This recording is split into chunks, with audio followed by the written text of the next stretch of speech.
Hi, sixth grade. Good to be back. We haven't done a video in a while, and so I thought we would go ahead and do a new one for our geometry unit. Today we're going to be talking about classifying and measuring angles. And you guys have been doing a great job so far with our geometry unit, and so I'm looking forward to continuing to do well. So let's get started. Make sure that you have your journal and you have a pencil because we're going to be taking some notes. You're going to be writing down some definitions.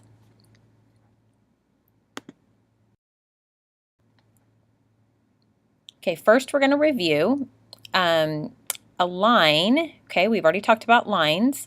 And a line is a straight path connecting 2 points and extending endlessly in both directions. So I want you to go ahead and write down that definition for me in your journal. Okay, this is review. But we can see right here that there are 2 points. We have point J and point K.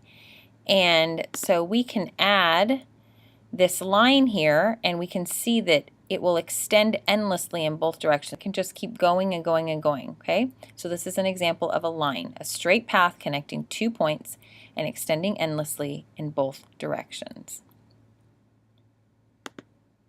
Okay, now what about when I ask you to name or to label a line?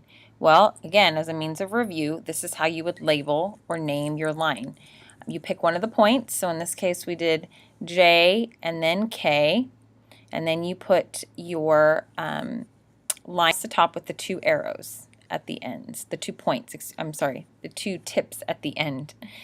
But that's not the only way you could write it. You could write it going the other direction as well. You could also write KJ with the arrows across the top. Okay, either way is acceptable when you are naming or labeling a line. Okay, so that was a quick review. We're going to start with a couple of new math terms that we're going to talk about today. The first one is a ray, okay, or rays. So a ray is part of a line that extends endlessly in one direction. A ray has one endpoint. The endpoint is named first. So I want you to take a minute. I want you to write that definition down, okay? Write the definition for ray.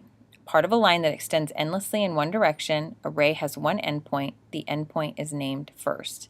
And when we go to the next slide, I'm going to show you an example of what a ray looks like.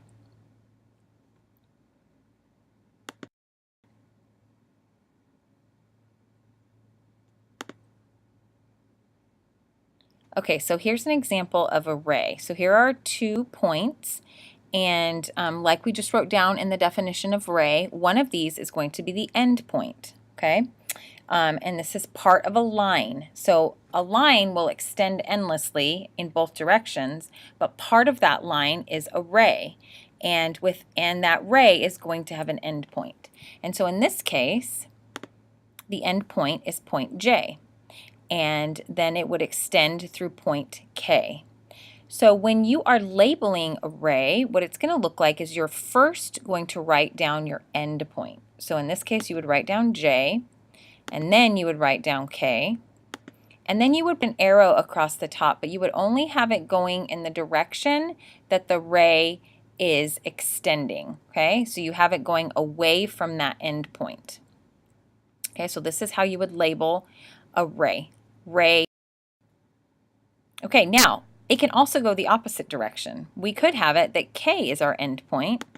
Okay, so it would begin at K, and it would extend through J. And so if I asked you to name that, you would start with K, then J, and then you would have your arrow going away from your end point, okay, showing that the ray is extending away from the end point.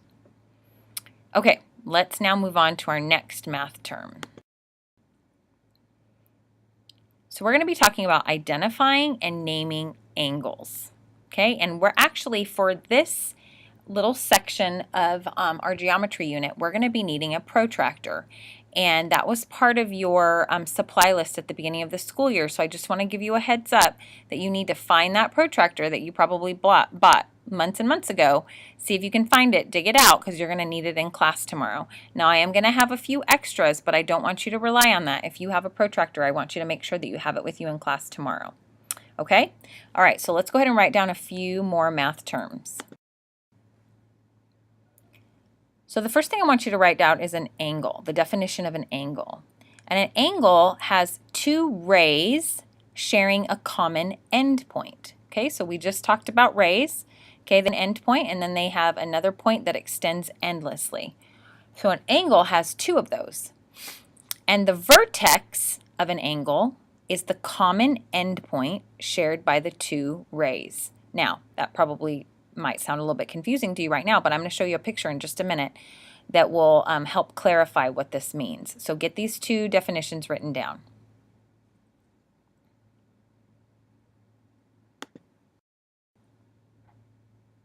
Okay, so here is an example of an angle. So you can see we have two rays, okay? They both have an endpoint, and their endpoint is point B. Now remember, in a ray, the endpoint has a name, and it's called a vertex. And so if I were to ask you to name the vertex of this angle, okay, this is how you would name it. You would put a little angle, kind of a little baby angle down there, and then you would put B, because point B is the vertex or the end point of both of the rays in this angle. Okay? So you can see that right there. That's the vertex. And it can extend, you could have it extend endlessly in both of those directions. Okay? Now, what if I wanted you to name the angle? Okay, what if I wanted you to name the angle? Well, you would still use that small angle. That's the first thing that you would write down. And then you would write all 3 points. Okay, you would pick one of the, you would not start with the end point. Okay, the end point is what's going to go in the middle. So for this, in this case, I'm going to start with A. I'm going to say A. I'm going to put B in the middle because that's our vertex, and our vertex always goes in the middle. And then C. So that's angle A, B, C. Now, I don't have to do it that way. I could also write angle CBA. The only thing that you have to be careful of and make sure is that your vertex is always in the middle. Okay, whatever letter is representing the end point or the vertex, that has to be the letter that's in the middle as you name the angles. Okay? All right, let's talk about a few different types of angles that we are going to be looking at and we're going to be measuring in class tomorrow. So the first one is a right angle. And a right angle measures 90 degrees. Okay, and it also perpendicular lines intersect to form a right angle. Now, the picture right here, okay, first of all, if you haven't already written that down, go ahead and write that down. Write down the definition for right angle. And in the picture here, you see the protractor. Okay, there's our protractor, and you can see this angle right here, which is represented by those red lines. It's a 90-degree angle.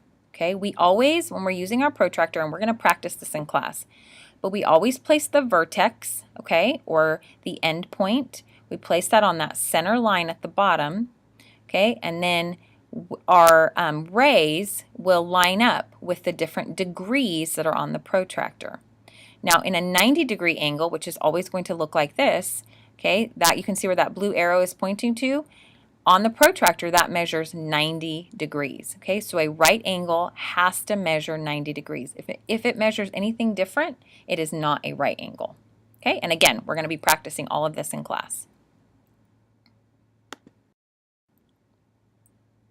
Okay, our second angle is an acute angle. Okay, go ahead and write this one down. An acute angle measures less than 90 degrees. So you can see right here, okay, we have our protractor again, and we have our angle.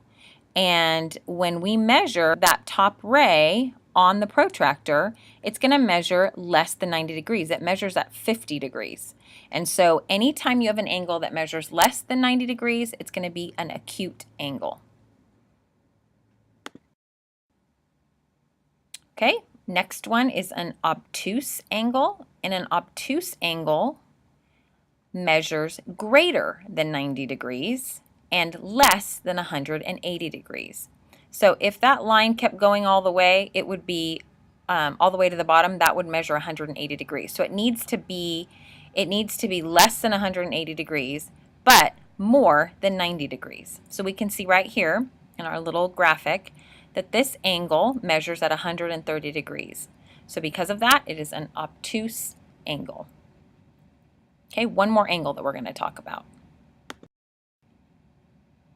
Okay, the last one is a straight angle, and a straight angle measures 180 degrees.